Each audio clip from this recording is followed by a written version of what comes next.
قل يا عبادي الذين أسرفوا على أنفسهم لا تقنطوا من رحمة الله. بسم الله الرحمن الرحيم. السلام عليكم ورحمة الله وبركاته. إن الحمد لله نحمده ونستعينه ونستهديه ونعوذ بالله من شرور أنفسنا ومن سيئات أعمالنا من يهده الله فلا مضل له ومن يضلل فلا هادي له أشهد أن لا إله إلا الله وحده لا شريك له وأشهد أن محمدا عبده ورسوله صلى الله عليه وعلى آله وصحبه ومن سار على النهج واستنى بسنته إلى يوم الدين. أما بعد يا أيها الذين آمنوا اتقوا الله حق تقاته ولا تموتن إلا وأنتم مسلمون. Jemaah sekalian, ikhwani wa akhwati fillah, hafizani wa hafizakumullah. Alhamdulillah, kembali Allah Jalla wa Ala pertemukan kita di tempat yang penuh berkah ini untuk melanjutkan kajian kita dari pembahasan kitab Fikih Sirah Nabawiyah, mendulang hikmah dari perjalanan manusia yang terbaik Muhammad sallallahu alaihi wasallam. Salawat dan salam semoga tercurahkan kepada beliau sallallahu alaihi wasallam, pada keluarganya, istri-istrinya, sahabat-sahabatnya, dan orang-orang yang senantiasa istiqomah di dalam meniti perjalanan hidup beliau. Jemaah sekalian, ikhwani wa akhwati fillah, hafizani wa hafizakumullah. Kita akan melanjutkan bab yang kedua tentang sejarah perjalanan Nabi dari kenabian hingga hijrah ke Habasyah. Pada pertemuan sebelumnya kita telah menyebutkan hikmah dari khalwat dan ubudiyah Nabi sallallahu alaihi wasallam sebelum kenabian. Sebelum Jibril alaihissalam datang kepada Nabi sallallahu alaihi wasallam membawa wahyu, sebagaimana yang telah kita sebutkan pada pertemuan sebelumnya dari apa yang disebutkan oleh penulis di buku ini, bahwa Nabi sallallahu alaihi wasallam bertahannus di Gua Hira, beribadah mendekatkan diri kepada Allah Subhanahu wa taala, yang ibadah ini diperselisihkan oleh para ulama. Apakah ibadah yang Nabi sallallahu alaihi wasallam lakukan ketika itu? Sebagaimana yang telah kita sebutkan dan dibawakan oleh penulis, ada yang mengatakan bahwa Nabi sallallahu alaihi wasallam beribadah dengan syariatnya Nabi Nuh, Nabi Ibrahim, Nabi Musa, Nabi Isa alaihissalam. Namun yang dikatakan oleh Syekh Utsaimin rahimahullahu taala, cukuplah apa yang beliau katakan, bahwa beliau beribadah di Gua Hira bertahannus bima fatahallahu alaihi, dengan bimbingan dari Allah Subhanahu wa taala. Dan telah kita sebutkan hikmah Nabi sallallahu alaihi wasallam bertahannus di Gua Hira. Nah, teman-teman sekalian, ikhwani wa akhwati fillah, hafizani wa hafizakumullah, kita akan masuk pada pembahasan tentang permulaan wahyu di halaman 117, turun kepada Nabi sallallahu alaihi wasallam. Jadi telah kita sebutkan bahwa beliau bertahannus, beribadah, berkhalwat, menyendiri di Gua Hira. Maka ketika beliau bertahannus, berkhalwat di Gua Hira untuk mendekatkan diri kepada Allah Subhanahu wa taala, maka datanglah Jibril alaihissalam membawa wahyu yang pertama kali. Walaupun ini diperselisihkan oleh para ulama tentang kapan turunnya wahyu tersebut, setelah mereka sepakat bahwasanya wahyu itu turun kepada Nabi sallallahu alaihi wasallam di hari Senin. Itu sepakat para ulama, tidak ada silang pendapat. Ketika Nabi sallallahu alaihi wasallam ditanya tentang puasa hari Senin, kenapa Nabi sallallahu alaihi wasallam sering berpuasa di hari Senin? Maka Nabi sallallahu alaihi wasallam menjawab, "Dzaka yaumun wulidtu fihi." Itulah hari aku dilahirkan. Wa yaumun bu'itsu fihi. Itulah hari di mana aku diutus sebagai seorang nabi dan rasul. Wa yaumun unzila alayya. Dan hari itu, hari Senin adalah hari di mana aku diturunkan, hari di mana wahyu diturunkan kepadaku. Jadi itu sepakat para ulama bahwa hari Senin wahyu diturunkan kepada Nabi sallallahu alaihi wasallam. Yang menjadi silang pendapat kapan, di bulan apa wahyu itu diturunkan. Itu yang menjadi silang pendapat di kalangan para ulama. Ada yang mengatakan bahwasanya Al-Quran pertama kali itu turun kepada Nabi sallallahu alaihi wasallam di bulan Ramadan. Dan ini pendapat Syekh Utsaimin rahimahullahu taala berdasarkan berdasarkan ayat yang sering kita dengarkan, inna anzalnahu fi lailatul qadar. Sesungguhnya kami turunkan Al-Quran itu di malam yang penuh dengan kemuliaan, Lailatul Qadar. Ya, dan Lailatul Qadar terjadi di bulan Ramadan. Sebagian para ulama tidak. Mereka katakan Al-Quran tidak diturunkan di bulan Ramadan. Ada yang mengatakan di bulan Rabiul Awal, ada yang mengatakan di bulan Rajab. Ya, ala kulli hal, yang mengatakan selain di bulan Ramadan, bahwa ayat tadi inna anzalnahu fi lailatul qadar, sesungguhnya kami turunkan Al-Quran itu di malam yang penuh dengan kemuliaan Lailatul Qadar, itu maksudnya ya dia turun, Allah turunkan di Baitul Izzah jumlatan wahida, sekaligus. Itu maksudnya. Sehingga tidak harus di bulan Ramadan. Tapi sebagian para ulama di antara Syekh Utsaimin zahir ayat seperti itu, bahwa Al-Quran itu diturunkan pertama kali kepada Nabi SAW di bulan Ramadan. Ala kulli hal khilaf di kalangan para ulama. Kalau bulan saja diperselisihkan, bagaimana lagi dengan tanggalnya? Sehingga ada orang yang mengatakan bahwasanya Al-Quran itu diturunkan pada tanggal 17 dari bulan Ramadan. Ini pendapat yang sangat lemah, karena tidak ada dalil yang sangat jelas yang menunjukkan bahwasanya Al-Quran diturunkan pada tanggal 17 dari bulan Ramadan. Ya. Baik. Berkaitan dengan permulaan wahyu yang pertama turun kepada Nabi sallallahu alaihi wasallam, ini disebutkan di dalam hadis yang sangat panjang dari Ibunda Aisyah radhiyallahu taala anha dalam kitab Bukhari. Hadis yang sangat panjang kita bacakan dari Aisyah di halaman 117. Silakan buka kitabnya. Dari Aisyah radhiyallahu taala anha ummul mukminin, beliau berkata, "Awwalu ma budi'a bihi Rasulullah sallallahu alaihi wasallam minal wahyi ar-ru'ya as-sadiqati fin naumi, fakana la yara ru'ya illa ja'at mithlu falaq subhi." Ibunda Aisyah radhiyallahu taala anha mengatakan, wahyu yang pertama yang diturunkan kepada Rasulullah sallallahu alaihi wasallam adalah mimpi yang benar di dalam tidur. Beliau sallallahu alaihi wasallam tidak melihat dalam mimpi kecuali datang seperti falak, fajar subuh. Artinya wahyu yang beliau lihat di dalam mimpinya itu, wahyu yang datang di dalam mimpi beliau itu sangat jelas. Sangat jelas. Ya, makanya disebutkan bagaikan fajar subuh. Ya. Kemudian setelah itu, hubbiba ilaihil khala, fakana yakhlu bi ghairi Hira yatahannatsu fihi. Setelah itu, beliau sallallahu alaihi wasallam suka menyendiri, dan beliau menyendiri di gua Hira.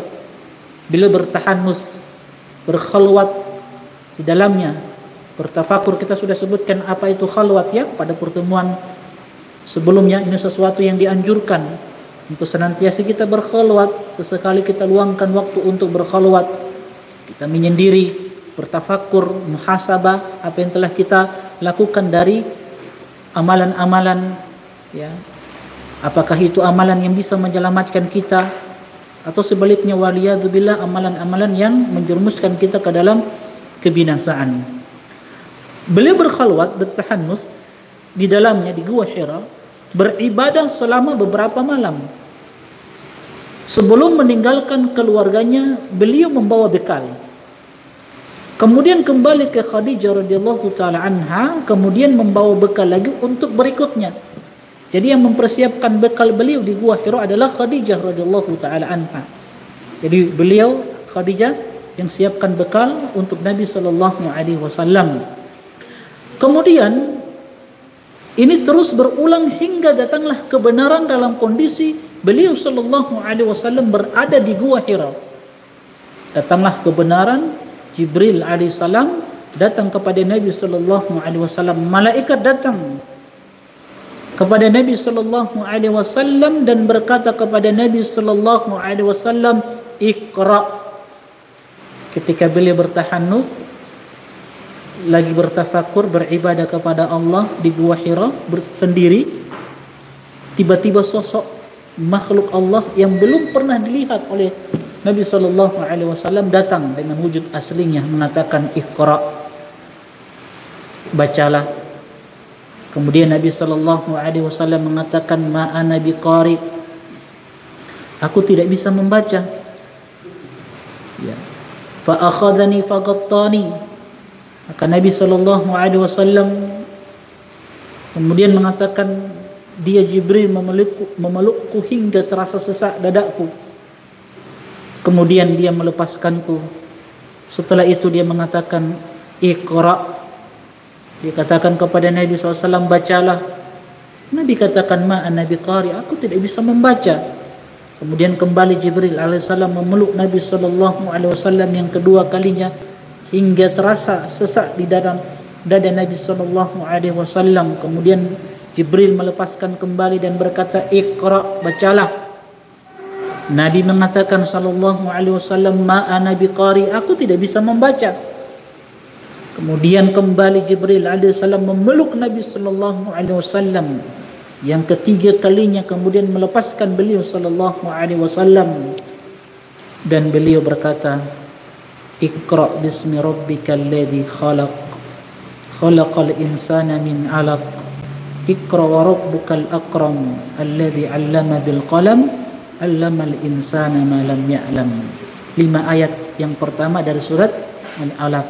Inilah ayat yang pertama turun kepada Nabi sallallahu alaihi wasallam. Bacalah dengan nama Rabbmu yang telah menciptakan manusia dari al-alaq, segumpal darah yang menempel. Bacalah dengan nama Rabbmu yang maha mulia. Kemudian Rasulullah sallallahu alaihi wasallam kembali dalam keadaan hatinya takut. Kemudian masuk ke rumahnya menemui Khadijah bintu Khuwailid radhiyallahu taala anha, istri tercinta. Seraya Nabi sallallahu alaihi wasallam mengatakan, "Zammiluni, zammiluni." Nabi sallallahu alaihi wasallam mengatakan kepada Khadijah, "Zammiluni, zammiluni." Selimuti aku, selimuti aku. Kemudian Khadijah radhiyallahu taala anha, istri tercinta, menyelimuti Nabi sallallahu alaihi wasallam hingga rasa takutnya hilang. Rasulullah sallallahu alaihi wasallam berkata kepada Khadijah setelah memberitahukan masalahnya, "Laqad khasyitu ala nafsi." Sungguh aku khawatir, takut pada diriku. Jadi Nabi khawatir jangan sampai ada sesuatu yang akan menimpa pada diri Nabi sallallahu alaihi wasallam. Maka seorang istri yang salehah, yang baik, Khadijah berkata kepada Nabi sallallahu alaihi wasallam, ya, memberikan motivasi kepada Nabi sallallahu alaihi wasallam, "Wallahi la yuhzikallahu abadan.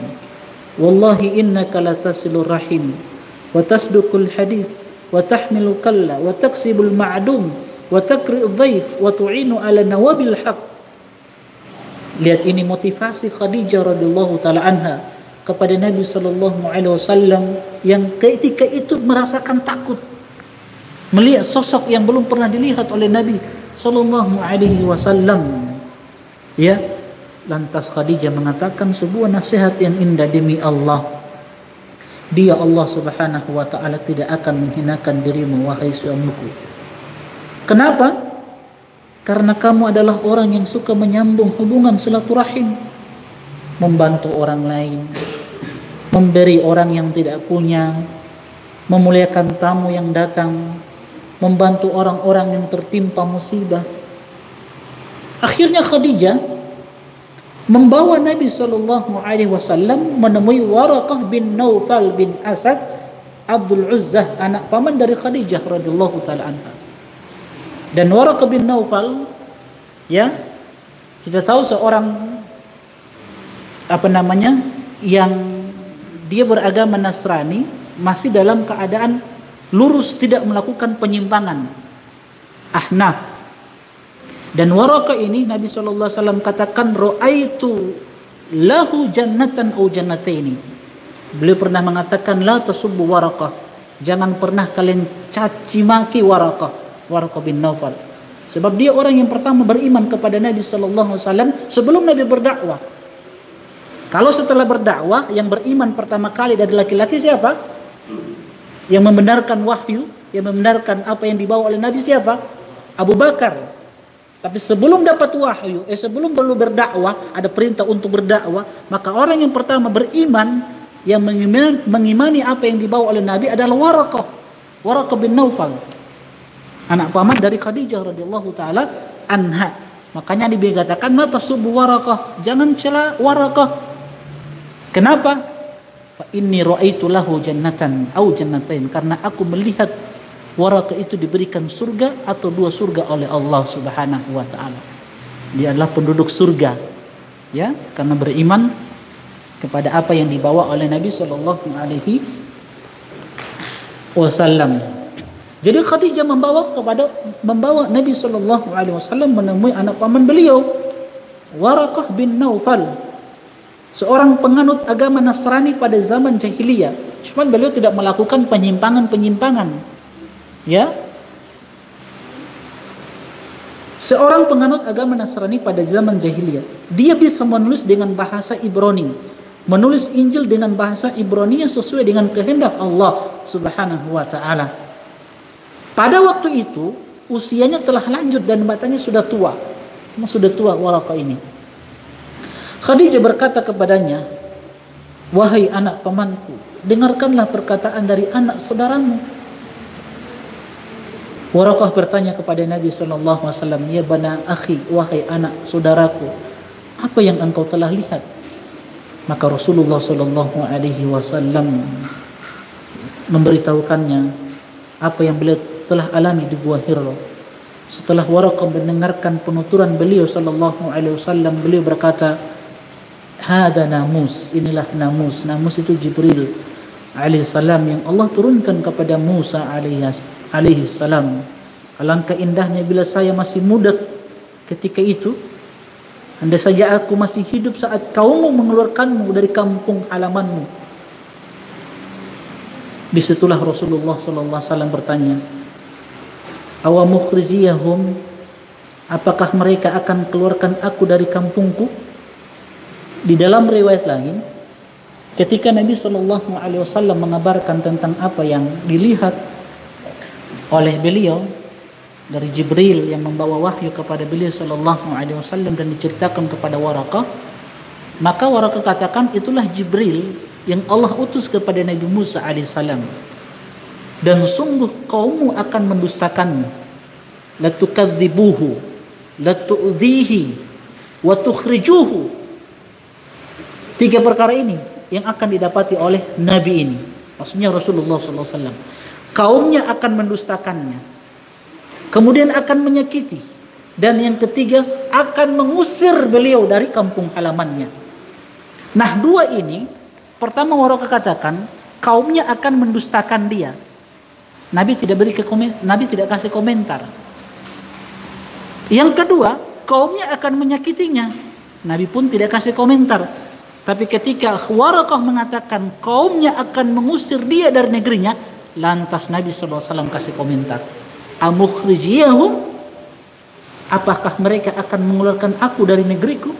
Nanti akan ada hikmah tersendiri. Kenapa Nabi SAW kasih komentar seperti itu? Ya, kenapa teman-teman sekalian? Karena ini perkara yang berat.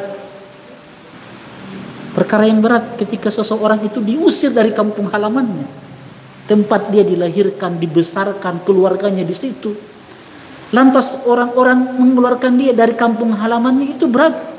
Makanya Nabi komentar itu. Ya, nanti insya Allah akan ada hikmah yang disebutkan oleh penulis kitab. Nah, disitulah Rasulullah SAW bertanya, apakah mereka akan keluarkan saya dari kampung saya? Barakah berkata, iya benar. Tidak ada orang yang membawa seperti apa yang kamu bawa, kecuali orang tersebut akan dimusuhi. Maka Warakah mengatakan, saya berjanji sekiranya saya mendapatkan harimu itu, maksudnya ketika Nabi SAW berdakwah, maka saya akan menolongmu dengan pertolongan yang maksimal. La ansuruka nasran azima. Tidak lama kemudian Warakah meninggal dan wahyu mengalami kemandekan. Jadi setelah Nabi SAW mendapatkan wahyu pertama kali, maka setelah itu belum ada wahyu yang turun kepada Nabi SAW. Nah, dari Alqamah bin Qais berkata, awal wahyu yang diterima para nabi adalah mimpi tidur. Setelah hatinya tenang, baru diturunkan kepadanya wahyu. Ibnu Katsir berkata, pernyataan itu adalah dari Alqamah sendiri, tetapi sebuah pernyataan yang bagus didukung oleh apa yang sebelumnya dan apa yang sesudahnya. Baik. Sejarah kenabian, kata penulis sebelum menjelaskan tentang hikmah dari hadis yang lalu, yang di atas yang kita sebutkan, maka sebelumnya kami ingin jelaskan dahulu tentang rincian waktu Nabi diutus. Pertama, dari Abu Qatadah bahwa Rasulullah SAW telah ditanya tentang puasa pada hari Senin. Maka beliau berkata, hari itu adalah hari saya dilahirkan, dan hari itu adalah hari saya mendapatkan wahyu. Oleh karena itu, hari dimulai wahyu adalah hari Senin. Sebagaimana yang kita jelaskan tadi, bahwa ini hal yang disepakati oleh para ulama, tidak ada silang pendapat bahwa wahyu itu turun di hari Senin. Itu jelas, tidak ada silang pendapat, karena dalilnya sangat jelas. Adapun penentuan bulan, ini yang menjadi khilaf di kalangan para ulama. Maka ulama berbeda pendapat. Ibnu Qayyim rahimahullah ta'ala berkata, ada perbedaan tentang bulan kenabian. Ada yang berkata dimulai pada tanggal 8 Rabiul Awal dari tahun 41 dari tahun gajah. Inilah pendapat mayoritas. Ada yang mengatakan terjadi pada bulan Ramadan. Mereka berdalil dengan ayat yang berbunyi syahrul Ramadan alladzi unzila fihi al-Quran. Bulan Ramadan adalah bulan yang diturunkan di dalamnya Al-Quran sebagai huda, petunjuk untuk manusia. Mereka berkata bentuk pemuliaan yang paling pertama yang diberikan kepada Nabi SAW adalah Al-Quran yang diturunkan kepadanya. Al-Baihaqi mengisahkan bahwa masa mimpi kenabian adalah berlanjut hingga 6 bulan. Dengan demikian, awal mimpi kenabian itu adalah dimulai pada hari kelahirannya, yaitu bulan Rabiul Awal setelah sempurna 40 tahun. Dan wahyu yang diterima dalam keadaan terjaga dimulai pada bulan Ramadan. Wallahu ta'ala alam. Ala kulli hal, ini menjadi silang pendapat di kalangan para ulama. Tapi yang terpenting kita ingin ambil ibrah, sebagaimana yang kita sampaikan pada pertemuan-pertemuan sebelumnya. Kalau kita belajar sirah ini bukan sekedar maklumat, cuman sekedar mengumpulkan maklumat, tidak. Tapi yang terpenting itu bagaimana kita ingin mengambil ibrah, pelajaran dari apa yang telah diluati oleh Nabi SAW di dalam kehidupan beliau. Itu yang penting, hikmah apa yang bisa kita petik. Makanya buku yang paling bagus ini, antara buku yang paling bagus untuk kita bahas tentang hikmah perjalanan hidup Rasulullah SAW adalah buku yang kita pelajari saat ini. Karena itu yang penting, ya bukan cuma sekedar ingin mengetahui, tapi bagaimana betul-betul kita amalkan. Kita ambil pelajaran, kita jadikan itu sebagai ilmu yang kemudian kita amalkan, dan itu yang bisa mengistiqomahkan kita, teman-teman sekalian. Dan antum harus tahu, yang menjadikan kita istiqomah, yang menguatkan keimanan adalah apa yang kita dapatkan dari ilmu yang kita amalkan. Jadi bukan sekedar datang di majelis ilmu, yang mencatat apa yang disampaikan oleh guru-guru kita, itu penting betul. Tapi yang terpenting itu pengamalan. Makanya di dalam Al-Quran Allah katakan walau annahum fa'alu ma yu'adzuna bihi lakana khairan lahum wa ashadda tathbita, kata Allah. Kalau sekiranya mereka melaksanakan nasihat-nasihat yang didapatkan oleh mereka dari ayat Al-Quran, hadis-hadis Nabi sallallahu alaihi wasallam. Nasihat-nasihat itu kan ilmu. Kalau itu dilaksanakan, diamalkan, lakana khairan lahum, kata Allah. Itu lebih baik untuk mereka. Wa ashadda tathbita, dan itu lebih menguatkan keimanan mereka, lebih mengistiqomahkan mereka di jalan Allah Subhanahu wa taala. Jadi bukan sekadar mengumpulkan maklumat, ya, tapi yang terpenting itu pengamalan. Kita dapati sebagian ikhwan, masya Allah, hadir, rajin di majelis ilmu, tapi pengamalan dari apa yang didapatkan di majelis ilmu itu kurang, terkhusus di dalam berumah tangga. Ini sering saya tekankan karena masalah rumah tangga ini masalah yang sering dihadapkan ke saya pribadi, saya pribadi, masalah rumah tangga ini sering dihadapkan ke saya, ya. Barusan ada ikhwan dan akhwat yang baru menikah, istrinya curhat ke saya, ada masalah, katanya suaminya sudah tidak suka, katanya mau cerai. Ini baru nikah, belum setahun, baru berapa bulan menikah, kan miris. Kan kalau orang awam ya wajar-wajar lah, tapi antum sudah menuntut ilmu, ada masalah sedikit dalam rumah tangga langsung cerai, mau pisah. Nanti apa kata orang, kata keluarga, masyarakat, ya. Nah, ini teman-teman sekalian, kurangnya pengamalan di dalam apa yang didapatkan. Itu kadang ini yang membuat kita sedih, ya. Mendapati sebagian ikhwah semangat menuntut ilmu, menghadiri majelis ilmu, setelah menikah sudah futur, dia tidak kelihatan lagi di majelis ilmu. Ada masalah sedikit langsung cerai. Baik. Apa hikmah yang bisa kita ambil dari permulaan wahyu yang turun kepada Nabi sallallahu alaihi wasallam, 5 ayat yang pertama dari surat Al-Alaq? Pertama, kata penulis, Jibril memeluk dengan keras Rasulullah sallallahu alaihi wasallam sampai 3 kali. Dari kejadian itu, nah tunggu saya lanjutkan tadi, ada sempat masalah rumah tangga. Jadi ada 2 pasang. Kalau satu pasang itu sudah pisah, belum mungkin 3 bulan menikah, baru terlihat akhlak suaminya sangat-sangat buruk, oleh istrinya dilihat tidak bagus, akhirnya pisah. Sekarang sudah pisah, ditinggalkan, suaminya tinggalkan istrinya, pergi dia begitu saja. Karena memang orangnya buruk akhlaknya, tapi penampilannya luar biasa, sunnah, cingkrang. Tapi kita tidak salahkan penampilannya, oknum yang orangnya yang salah, bukan penampilannya, ya. Mungkin dia belajar, ya, tapi itu tidak ada keikhlasan di dalam belajar, tidak ada pengamalan dari apa-apa yang dia dapatkan dari majelis ilmu, seperti itu.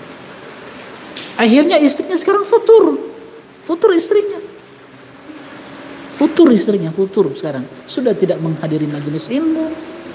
Sampai kakaknya itu cerita ke saya, dia bilang, Ustaz, bantu anak Ustaz, kalau bisa carikan ikhwan yang bisa selamatkan dia. Sudah ada anak 1, barusan melahirkan. Kasihan, kakaknya bilang, kakaknya juga sudah ngaji, Ustaz, bagaimana Ustaz, anak kasihan lihat adik anak sudah futur, memang sudah futur. Ya, kalau bisa antum bantu carikan ikhwan yang bisa menyelamatkan adik anak. Kenapa antum? Kalau antum mau selamatkan, nanti ada yang bantu.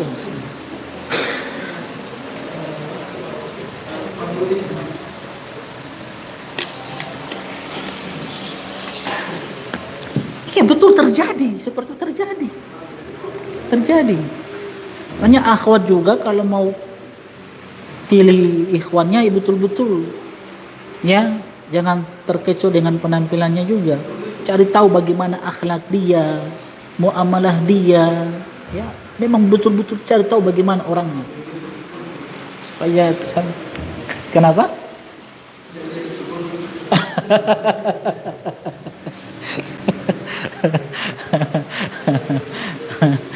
Oke. Jadi intinya itu pengamalan, teman-teman sekalian. Pengamalan itu penting, itu yang membuat iman kita kuat. Karena Allah bahasakan seperti itu. Lakana khairul lahum wa ashadda tathbita. Itu lebih baik untuk mereka dan menguatkan keimanan mereka. Pengamalan, walau annahum fa'alu ma yu'aduna bihi. Kalau sekiranya mereka amalkan nasihat yang mereka dapatkan di majelis ilmu. Pengamalan itu penting, itu yang menguatkan kita. Jadi pertama, ada yang marah-marah di belakang.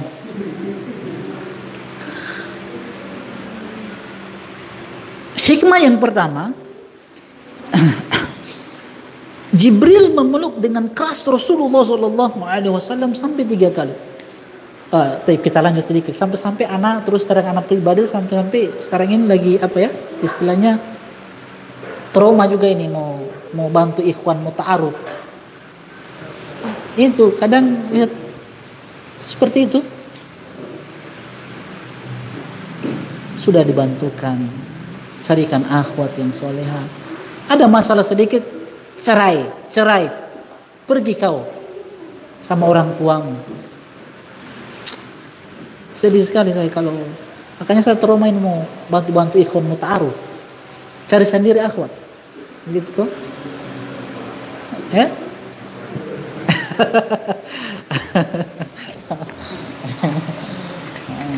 Karena sudah ada kasus.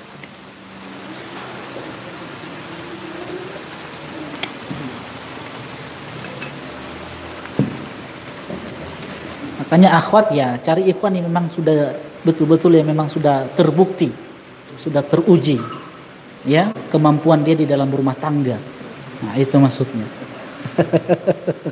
Yang jomblo-jomblo ini belum teruji mereka. Nah, gitu ya. Akhwat, kalau bisa akhwat-akhwat ini dekati istri-istri mereka. Dekati istri-istri mereka. Karena sudah terbukti kan?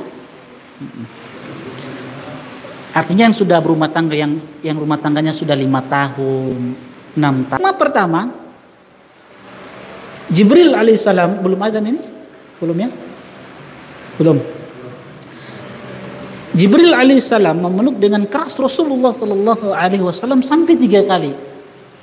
Iqra ma'ana biqari, Iqra ma'ana biqari, Iqra ma'ana biqari. 3 kali Nabi memeluk Rasulullah sallallahu alaihi wasallam dengan keras sampai membuat dada Nabi SAW itu sesak.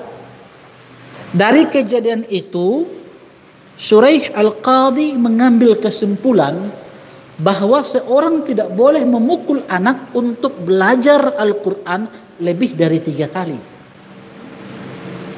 Sebagaimana Jibril hanya memeluk dengan keras yang menyebabkan tersesatnya Nabi hanya 3 kali. Jadi itu kesimpulan Shuraih ya Al-Qadhi rahimahullah ta'ala, bahwa tidak boleh memukul anak untuk belajar Al-Quran melebihi dari 3 kali. Walaupun kita katakan teman-teman sekalian, memang Islam ya memerintahkan kepada para orang tua untuk memukul anak sebagai tarbiyah, sebagai pendidikan untuk mendisiplinkan mereka supaya mereka terlatih disiplin ya. Tapi ada batasan-batasannya. Kalau beliau Shuraih Al-Qadhi mengatakan tidak lebih dari 3 berdasarkan kisah tadi Jibril memeluk Nabi SAW sebanyak 3 kali. Kalau hadis Nabi SAW mengatakan tidak boleh memukul melebihi dari 10 kali. Baik itu anak, istri, tidak boleh memukul istri, anak lebih dari 10 kali. Itu hadis Nabi SAW ya. Kalaupun memukul, oke, memukul tapi bukan pukulan yang memberikan bekas. Pukulan yang menjadikan anak istri kita itu benci kepada kita, tidak. Tapi pukulan yang itu pendidikan, mentarbiyah dia, melatih dia, mendisiplinkan dia supaya dia terlatih untuk berkata jujur, ya, kemudian tidak berkata dusta, boleh. Tapi pukulan itu cuman solusi terakhir. Solusi terakhir itu pukulan itu. Sebelum itu apa? Nasihat yang kita berikan kepadanya. Kalau nasihat tidak memberikan efek jera kepadanya, maka harus pukul. Tapi pukulan yang tidak memberikan bekas, itu yang tidak boleh, ya. Dan tidak boleh memukul wajah. Ya, kalaupun memukul anak atau memukul istri, tidak boleh memukul organ-organ yang vital, yang berbahaya, tidak boleh. Di antaranya wajah dilarang untuk dipukul. Jangankan manusia, hewan saja, ya, sebagaimana dikatakan oleh Imam Nawawi, hewan saja tidak boleh dipukul di wajahnya. Cuman bedanya kalau manusia, larangannya lebih keras, tidak boleh, sebab Nabi melarang. Makanya suami-suami kalau mau pukul istri jangan di wajah, tidak boleh. Begitu juga pukul anak tidak boleh di wajah, dilarang oleh Nabi SAW. Intinya tidak boleh pada organ-organ yang vital yang berbahaya, tidak bisa. Tapi ingat, kalaupun butuh pukulan, pukulan yang memberikan pelajaran, bukan pukulan yang memberikan bekas. Jelas? Nah, teman-teman sekalian, rahimani wa rahimakumullah, kenapa pukulan? Sebab pukulan itu, kata para ulama, dia seperti samud lizar'i. Dia bagaikan pupuk untuk tanaman. Pukulan seorang bapak kepada anak, pukulan seorang suami kepada istrinya itu bagaikan pupuk untuk tanaman. Tanaman itu kan butuh apa? Butuh pupuk kan, supaya dia akan nanti hasilnya bagus kan, seperti itu. Nah, terkadang anak juga begitu. Kasih pukulan supaya dia ada pendidikan. Ya, begitu. Tapi sekali lagi bukan pukulan yang memberikan bekas, ya. Pukulan yang menjadikan anak itu benci kepada orang tuanya, tidak. Sebagian orang tua kan kalau marah dia tonjok anaknya, ya, dia ancam dengan pisau, itu tidak bagus. Bukan pendidikan seperti itu yang diajarkan oleh Nabi Shallallahu Alaihi Wasallam. Nabi kan mengatakan, muru abna'akum bis solati wahum abna'us sab'i sinin. Perintahkan anak-anak kalian untuk melaksanakan solat ketika umur mereka sudah mencapai 7 tahun. Wadribuhum 'alaiha wahum abna asyar.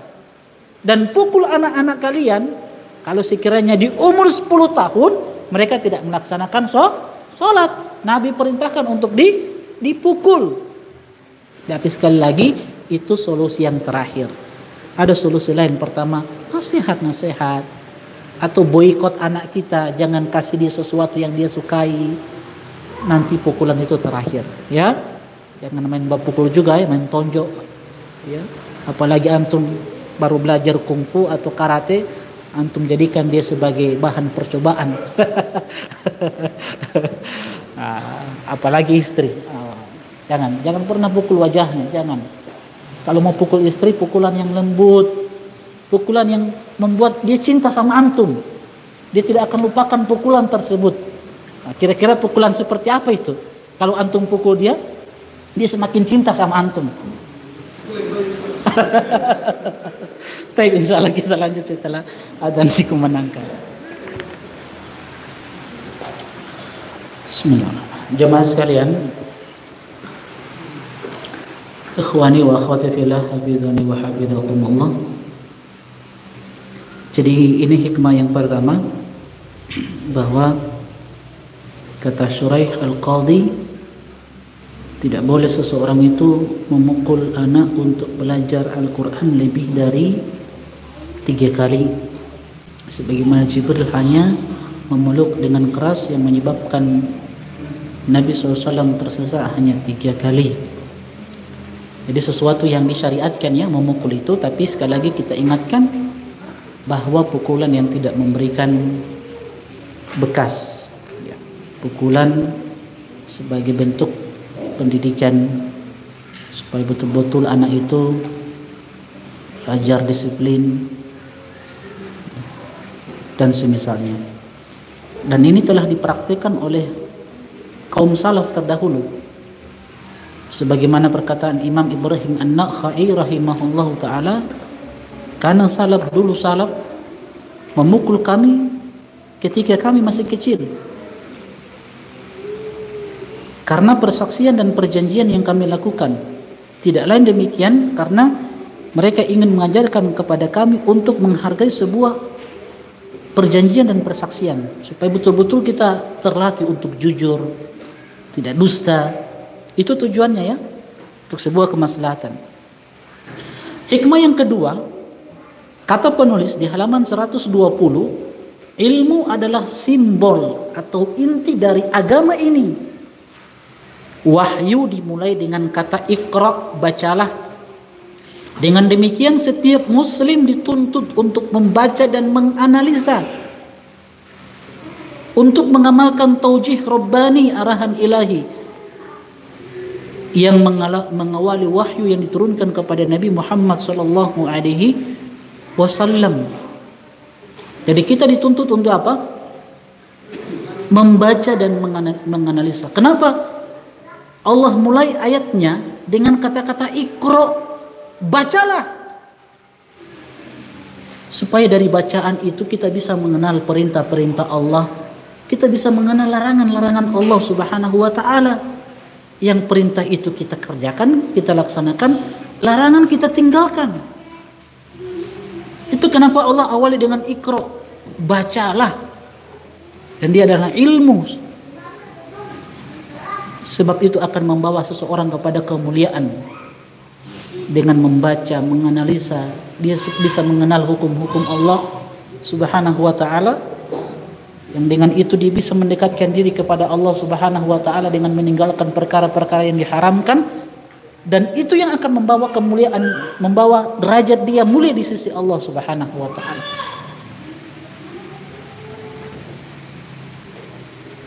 Untuk mengamalkan taujih Rabbani. Sebagaimana tadi yang saya katakan, Iqra, baca, analisa untuk mengamalkan taujih. Jadi itu tujuannya. Kenapa Allah awali dengan Iqra? Supaya betul-betul kita mengenal perintah-perintah Allah, kita kerjakan perintah-perintah tersebut untuk mengamalkan taujih Rabbani, arahan ilahi.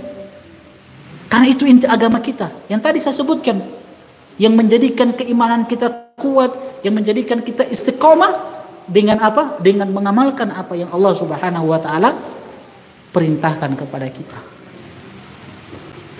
Hal yang menakjubkan, kata penulis, adalah surat ini yang datang sebagai pembuka wahyu dimulai dengan permintaan untuk membaca. Ternyata diakhiri dengan perintah untuk bersujud. Apa ayat terakhirnya dalam surat Al-Alaq itu? Wasjudi wa qatarib. Begitu kan? Diakhiri dengan apa? Kata-kata perintah untuk sujud. Diawali dengan membaca, diakhiri dengan perintah untuk sujud. Nah, kata penulis, hal tersebut untuk menunjukkan pentingnya membaca dan pentingnya sujud. Kita bagaimana bisa dapat ilmu kalau kita tidak membaca? Bagaimana kita bisa mendapatkan keberkahan dari ilmu kalau kita tidak aplikasikan ilmu itu dengan apa? Dengan ibadah, melaksanakan perintah-perintah Allah Subhanahu wa taala, dengan sujud, ibadah kepada Allah. Makanya ada seorang sahabat yang datang kepada Nabi sallallahu alaihi wasallam setelah sahabat ini membantu menyediakan air untuk wudunya Nabi sallallahu alaihi wasallam. Nabi katakan, "Apa yang kau minta kepadaku?" Dia hanya minta satu, "Ya Rasulullah, aku ingin bersamamu di surga Allah Subhanahu wa taala." Apa kata Nabi? Fa'inni ala nafsika bi kathrati sujud. Bantu aku untuk mewujudkan permintaanmu itu bersama aku di surga dengan apa? Memperbanyak sujud. Bukan sekedar kenal sunnah Nabi sallallahu alaihi wasallam, maklumat dia kumpulkan sebanyak-banyaknya kemudian tidak diamalkan. Nabi katakan, fa'inni ala nafsika bi kathrati sujud. Bantu aku untuk mewujudkan permintaanmu itu dengan memperbanyak sujud, beribadah kepada Allah Subhanahu wa taala. Ilmu kita dapati, kemudian kita amalkan. Ingat kata para ulama, kalau ada ilmu yang kita dapatkan dan kita amalkan, maka Allah akan ajarkan kepada kita ilmu yang belum kita ketahui. Itu pentingnya membaca, kemudian kita aplikasikan dengan cara kita sujud kepada Allah Subhanahu adalah dimulai dengan bacaan dan diakhiri dengan sujud. Seperti surat Iqra yang diawali dengan perintah membaca dan diakhiri dengan perintah bersujud. Itu karena besarnya kedudukan dua masalah ini dalam Islam. Ilmu dan amal ini perkara yang penting di dalam Islam. Karena dua itu Allah Subhanahu wa taala akan menolong agama ini. Ilmu dan amal. Ibnu Qayyim rahimahullahu taala berkata, pekerjaan yang paling mulia dalam solat adalah sujud, dan zikir yang paling mulia dalam solat adalah membaca bacaan-bacaan yang disyariatkan. Dan surat yang pertama yang diturunkan kepada Nabi sallallahu alaihi wasallam adalah diawali dengan membaca dan diakhiri dengan sujud. Itu merupakan satu rakaat yang sempurna, diawali dengan membaca dan diakhiri dengan sujud. Ya. Ketiga, kita percepat ya. Ketika wahyu dimulai dengan anjuran untuk membaca dan penjelasan tentang pentingnya tulis menulis, sementara Nabi sallallahu alaihi wasallam tidak bisa membaca dan menulis. Semua itu menunjukkan bahwa Al-Quran bukan buatan Muhammad sallallahu alaihi wasallam. Sebab pentingnya membaca dan menulis tidak mungkin dia munculkan, maksudnya sallallahu alaihi wasallam munculkan dari awal dakwahnya. Kalau memang Al-Quran itu berasal dari dirinya dan buatan Muhammad dia sendiri sallallahu alaihi wasallam, sebab dia sendiri tidak pandai membaca dan menulis. Jadi ini sebagai sebagai penguat bahwasanya betul-betul Al-Quran itu datangnya dari Allah Subhanahu wa taala, bukan buatan Muhammad sallallahu alaihi wasallam. Makanya Allah jadikan beliau tidak bisa membaca dan tidak bisa menulis sebagaimana yang Allah Subhanahu wa taala kabarkan di dalam surat Al-A'raf ayat yang 158. Hikmah yang keempat, disandingkannya qiraah, perintah untuk membaca, belajar dengan nama Allah Subhanahu wa taala memberikan isyarat bahwa ilmu harus dibarengi dengan keimanan. Ya. Dan ilmu yang benar adalah yang bisa mengantarkan kepada keimanan. Ya, sekali lagi ya. Disandingkannya qiraah, perintah membaca, dengan nama Allah memberikan isyarat bahwa ilmu harus dibarengi dengan keimanan. Dan ilmu yang benar adalah yang bisa mengantarkan kepada iman. Ini artinya ilmu yang penuh dengan keberkahan. Jadi ilmu yang berkah itu teman-teman sekalian, ilmu yang berkah ya adalah ilmu yang bisa membawa kita kepada kebaikan-kebaikan, yang menguatkan keimanan kita. Jadi kalau ada orang yang datang di majelis ilmu tapi itu tidak bisa menambah keimanan dia, tidak ada perubahan di dalam hidup dia, tidak ada menambah ketaatan, maka ingat, itu diantara dicabutnya keberkahan ilmu. Artinya ilmunya tidak berkah. Nah, salah satu yang membuat orang itu, penuntut ilmu khususnya, tidak berkah ilmunya, banyak berdebat. Banyak berdebat. Baru datang, alhamdulillah dapat hidayah, rajin dia menuntut ilmu, tapi tujuannya untuk dia mendebat orang lain supaya ingin dikatakan dia hebat. Nah, ini menjadikan sebagian penuntut ilmu tidak diberkahi ilmunya. Karena apa? Banyak berdebat. Makanya Imam Al-Auza'i rahimahullahu ta'ala ketika menyebutkan tentang perkara ini, teman-teman sekalian, bahwa keberkahan ilmu itu dicabut karena banyaknya berdebat. Kata beliau, idza aradallahu biqaumin syarran, apabila Allah menghendaki keburukan pada seseorang, alzamahumul jadala, Allah akan jadikan dia suka berdebat, wa mana'ahumul amal, dan Allah akan halangi dia untuk beramal.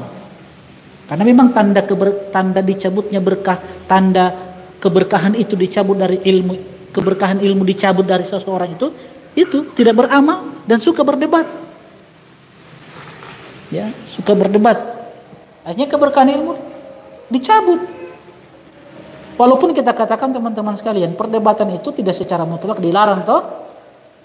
Jadi perdebatan itu ada yang terpuji, ada yang tercela. Yang tercelanya seperti apa sebelum kita sebutkan yang terpuji? Perdebatan yang tercela itu ketika seseorang berdebat hanya untuk membela pendapat dia. berdebat untuk membela pendapat lembaga dia, kelompok dia.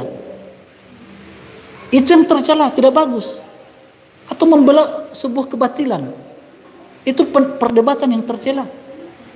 Adapun perdebatan yang terpuji itu ketika seseorang berdebat untuk menolong agama Allah Subhanahu wa taala, untuk menjelaskan sebuah kebenaran, untuk menjelaskan sebuah kebatilan, maka diperbolehkan. Wajadilhum billati hiya ahsan. Kan perintah Allah kepada Nabi sallallahu alaihi wasallam, debat mereka Muhammad sallallahu alaihi wasallam billati hiya ahsan, tapi dengan cara-cara yang baik. Dengan cara-cara yang baik. Kalaupun kita sebagai penuntut ilmu butuh perdebatan, ada adab-adab yang perlu diperhatikan. Kalaupun memang mau berdebat, ada adab-adab yang harus diperhatikan. Pertama, adab-adabnya harus lihat apakah perdebatan ini ada kemaslahatannya atau tidak. Antum berdebat tujuannya untuk apa? Untuk menjelaskan sebuah kebenaran, untuk menolong agama Allah Subhanahu wa taala, atau cuma sekedar ingin mempertahankan pendapat antum? Kedua, kalaupun ingin berdebat, antum harus kuasai materi masalah yang antum perdebatkan. Harus kuasai. Kan seperti itu. Jangan sampai antum tidak kuasai materi, antum dapat subhat, terbawa dengan subhat tersebut, binasa antum. Hanya kalau tidak punya ilmu, tidak kokoh, jangan berdebat. Ya, baru belajar 1-2 kali dari datang di majelis ilmu, dia lihat orang Syiah, diajak berdebat. Dilihat orang-orang liberal, diajak berdebat. Ya dikasih subhat sedikit, terbawa dia dengan subhat. Akhirnya dia kufur kepada Allah Subhanahu wa taala. Itu yang kedua. Yang ketiga, kalaupun mau berdebat, antum harus punya adab ini yang penting. Apa itu? Antum bisa kendalikan emosi. Kalau antum bisa kendalikan emosi ketika berdebat, silakan. Karena kalau antum orangnya temperamen, sulit untuk menahan emosi, KO antum. Kenapa? Kalau antum sudah emosi, sudah tidak fokus lagi. Nah, itu yang diinginkan oleh lawan. Karena seperti itu. Apalagi antum berdebat dengan orang-orang liberal, ya antum sampaikan ayat-ayat Al-Quran, hadis Nabi, dia cuma ketawa ketiwi saja, santai dia. Dia cuma datangkan satu celaan kepada celaan hadis Nabi SAW, antum marah-marah emosi, di situ didapat antum. Atau memang itu yang diinginkan. Jadi itu ya, debat itu tidak mutlak terlarang. Ada yang dicela, ada yang terpuji. Kalaupun itu butuh debat, yang 3 tadi yang antum harus perhatikan ya, ada kemaslahatannya, kemudian antum kuasai materi permasalahan yang dihadapi, yang diperdebatkan, dan yang ketiga antum bisa atur emosi, bisa kendalikan emosi. Kalau orang temperamen, temperamen ini memang membawa musibah. Orang kalau kuat marah itu membawa kepada kebinasaan. Ya, makanya hati-hati akhwat kalau pilih suami yang temperamen. Salah sedikit cerai. Anak mau nikah lagi, baru tidak kawin-kawin. Allah musta'an. Kasihan ya, terdapat yang seperti ini.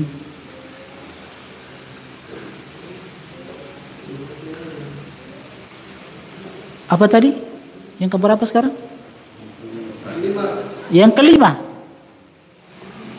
Jadi itu ya, yang membuat keberkahan ilmu dicabut, apa sebabnya? Perdebatan. Ya. Maka hindari sebisa mungkin yang namanya perdebatan. Hindari. Buat apa?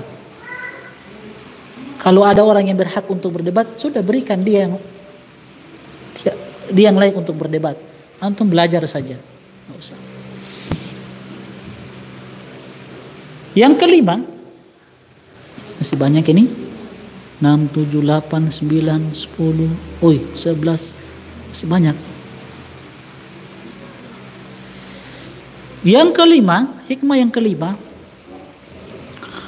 Rasulullah Shallallahu Alaihi Wasallam datang menemui Khadijah radhiyallahu taala anha dalam kondisi tegang dan takut. Tetapi langkah awal yang dilakukan Khadijah bukan mengejar dengan pertanyaan dan meminta penjelasan secara rinci. Ini juga perlu diperhatikan.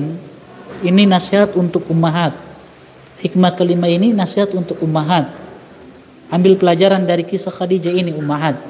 Ya, ibu-ibu yang sudah punya suami, ya, ambil pelajaran dari peristiwa ini. Lihat ketika Nabi SAW datang menemui Khadijah dalam kondisi tegang dan takut. Laqad khasyitu ala nafsi. Nabi memang betul-betul takut. Tetapi langkah awal yang dilakukan oleh Khadijah bukan mengejar dengan pertanyaan dan meminta penjelasan secara rinci. Kenapa antum suamiku? Kenapa? Apa yang terjadi ini? Enggak. Tidak dikejar dengan pertanyaan-pertanyaan.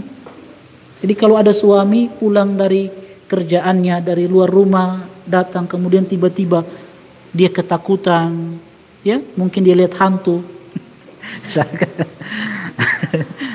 Ya, dia ketakutan, intinya ketakutan atau ada masalah, jangan tanya apa masalahnya begini, kenapa bagi anta begini, antum begini, enggak usah.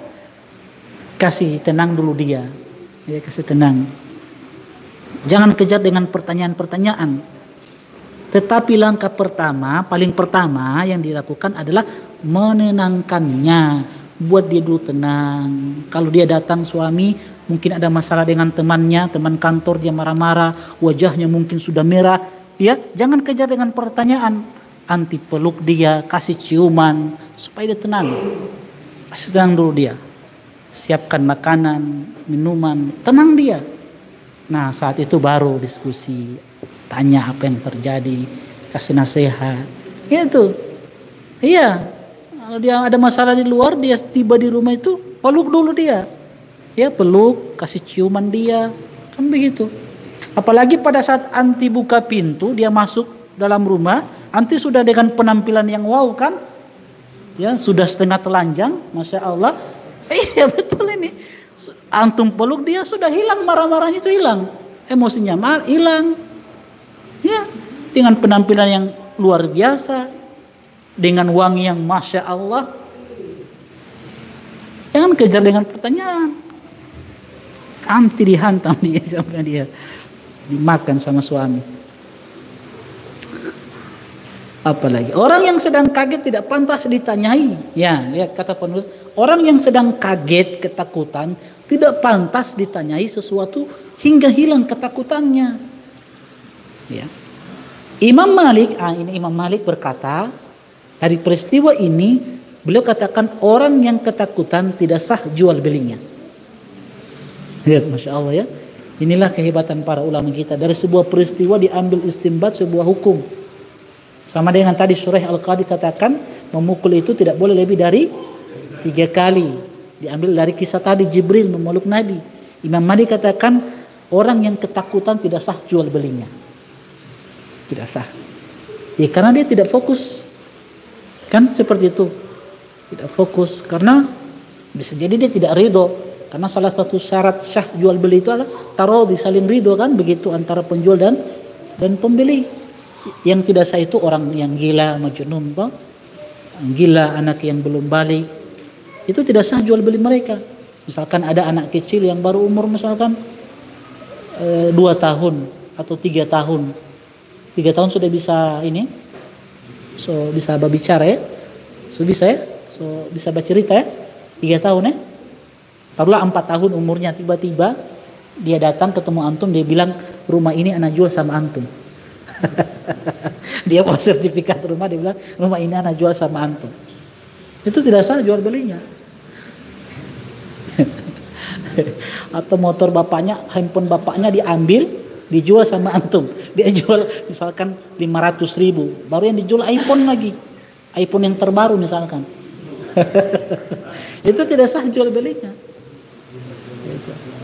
Jelas ya, ini orang ketakutan diambil istinbat, tidak sah jual belinya. Jadi jangan antum manfaatkan teman, misalkan antum lihat dia ketakutan, misalkan mungkin dikejar sama istrinya, terus antum buat kesempatan transaksi jual beli dengan orang tersebut.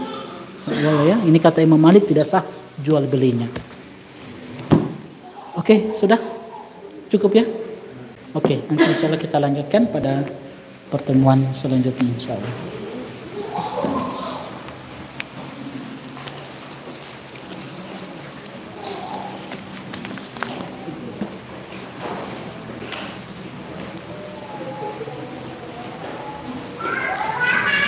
Ini pertanyaan Ustaz, gimana cara memukul anak yang tidak mau sholat?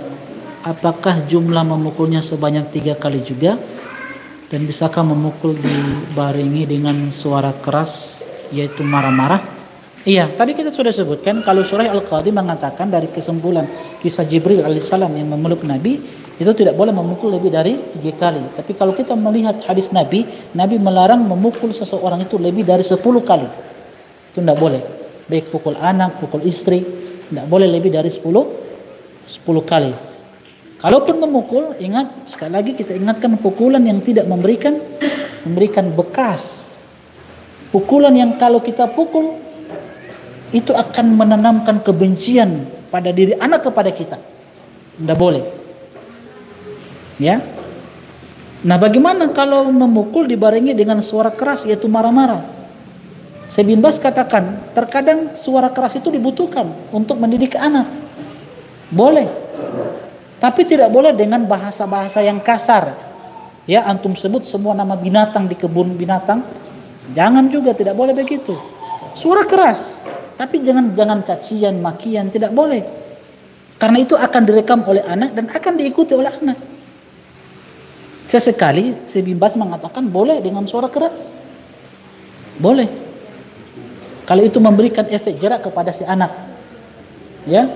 Tapi bukan juga sehari-hari dengan suara keras. Enggak. Sesekali dibutuhkan. Kita katakan pukulan solusi terakhir.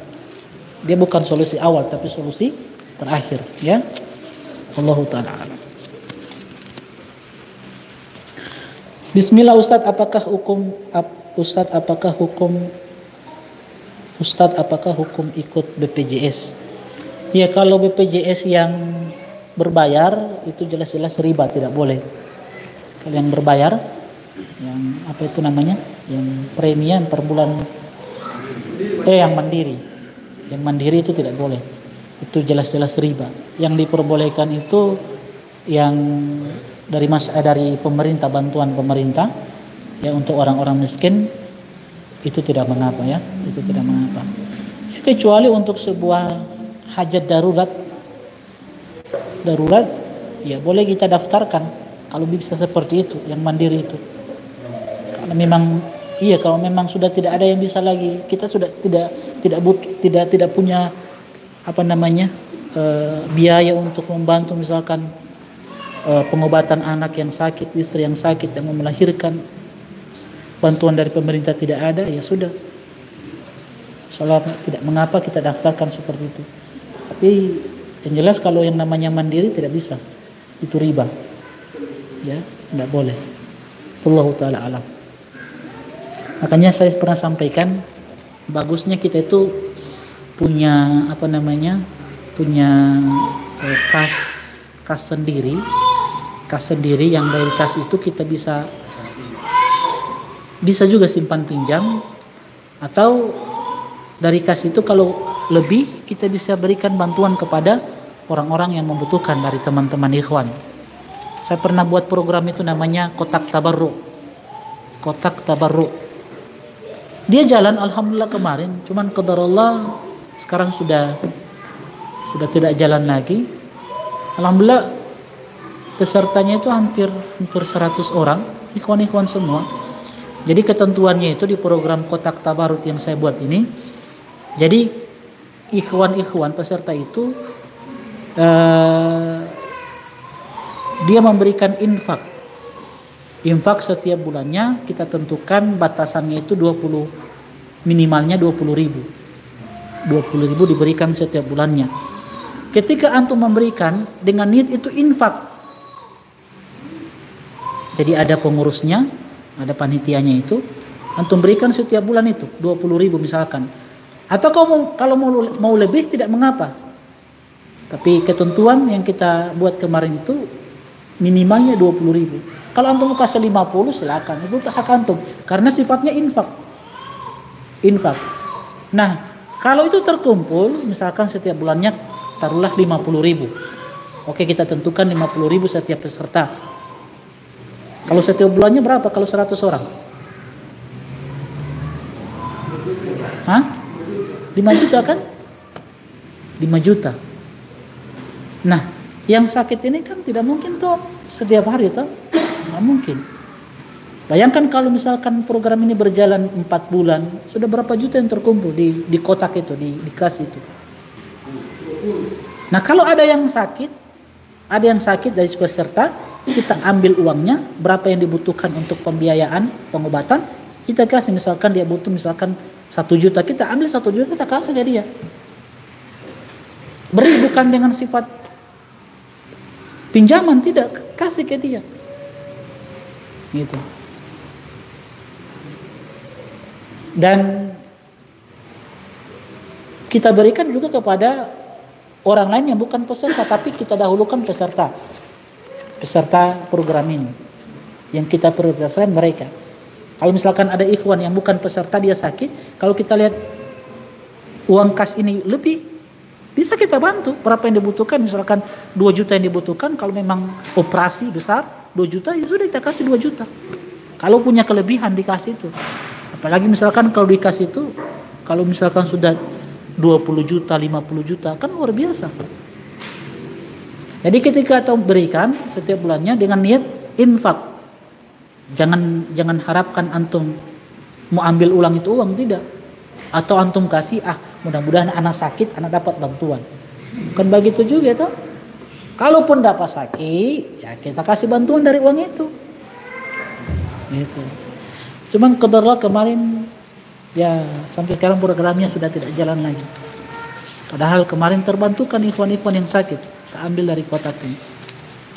Yang antum di sini buat program untuk antum di sini bagus. Anda tentukan saja. Itu lebih membantu.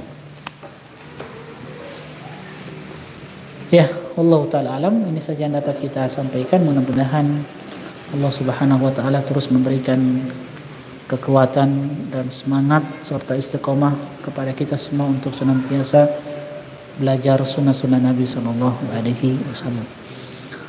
Subhanakallahumma bihamdik, asyhadu an la ilaha illa anta, astaghfiruka wa atubu ilaik. Assalamualaikum warahmatullahi wabarakatuh. قل يا عبادي الذين أسرفوا على أنفسهم لا تقنطوا من رحمة الله